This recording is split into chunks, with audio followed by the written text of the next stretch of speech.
to the next part of the LS swap. Off camera,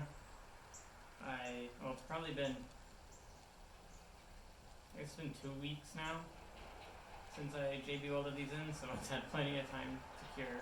I did come and check it one weekend, and it was fine then, so I've since put the transmission back on. I don't really have to worry too much about lining it up because the pins do that, a good job of that. So I'm just going to use this to transfer these holes. I realize this is not the best way to do it. These holes, though, they don't have to be perfect. This, I feel like, is a good enough method because this is an 11mm hole and it's an M10 bolt. So it's got a millimeter of wiggle room. This fits pretty tightly in that hole already, so I think it's good enough.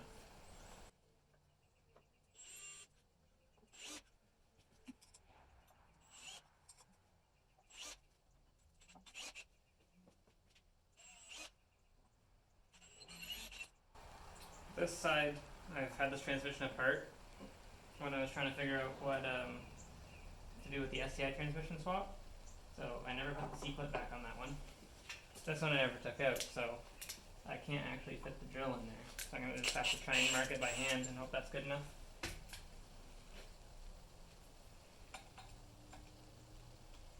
Oh, it won't even go in. Awesome. Well, I got it in there just by forcing it, but I'm not going to be able to get it back out, I don't think. I've spun it a couple times, and I hope that's enough to mark the spot. Oh, I might be able to get it out. Oh, look at that, I got it out. Ta-da! So now we take the transmission off again and see how well those holes transferred.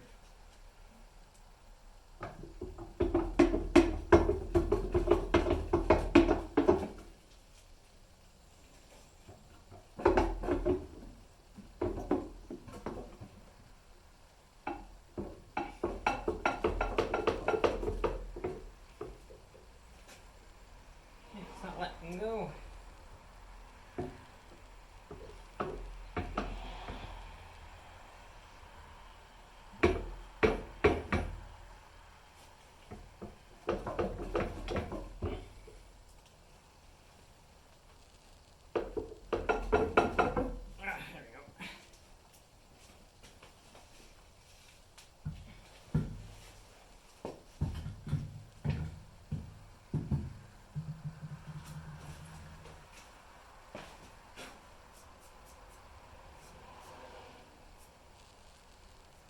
Yep, all of those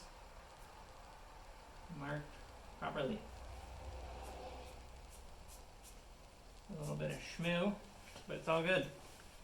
Here's a close-up of the holes. There's 1, 2, 3, 4, 5, 6, 7, and then 8's right there. So that worked out pretty well. Alright, so now I'm going to quickly center punch all those holes.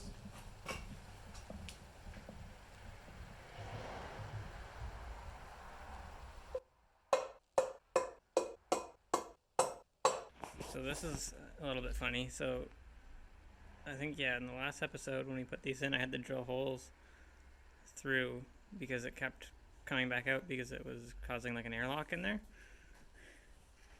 There's a little JB weld turd coming out the back. The other one's not, but this one is. Okay, so I just went through and I test drilled that hole. I did start with the spotting drill, and then I went all the way through with the same size drill bit, and then I went up to a 8.5mm drill bit, which is what you need for the M10 by 1.5 bolts that the LS uses for most things of this size. So, a slight issue is I bought a M10 by 1.25 tap because that's the threads that Subaru uses for their M10 bolts. And I was just going to reuse the Subaru ones. but I thought it might be a better idea to just switch to the coarser thread, which I think is better in the aluminum. So 8.5 millimeter drill bit is the correct drill bit for that tap. I just need to buy the tap because I'm changed my mind on that. So this is the result. Hopefully you can see. It's gonna be kind of hard for you to see. I gotta get the light really close to the camera. I can put it back here. Well, it looks pretty centered in there to me. And considering we have a millimeter of wiggle room, realistically, we are good to go because these holes are 11 millimeter. And that's what I'm going to drill the through holes to. For the LS, I'm going to drill them to the same size as this because they're the same size bolts. So this is the size of bolt that I want to use. The same as the LS ones, and it's M10, right? It's just a different thread. So I'm going to have to buy new bolts that are the right size, but everything will match from this point forward in the engine bay. Everything from this point back, so obviously Subaru, and it's going to be a different thread pitch, but I'd like to just stay consistent. Since I'm manufacturing a part, I want to use the thread pitch that I think is superior.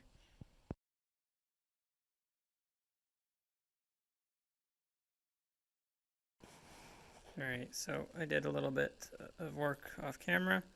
I've got all the Subaru ones prepped to the 8.5 millimeters. This is a LS one with the dowel on the other side. Subaru, LS. This one I might have to... I hope I can use it. I'm not sure if I can. I hope I can also use this one. Don't know if I can because it's only half depth. LS, Subaru, LS dowel, Subaru. This is a LS through hole on the engine, so this one's going to get tapped from the other side, and a bolt's going to go in from the other side. Subaru, and then that's going to be, this line's going to be the cut line, pretty much. I still have to figure out what I need to do there. I'm going to have to get a starter. Once I pull the starter out, I will figure that out. But yeah, thanks for watching this episode, and we'll see you in the next one.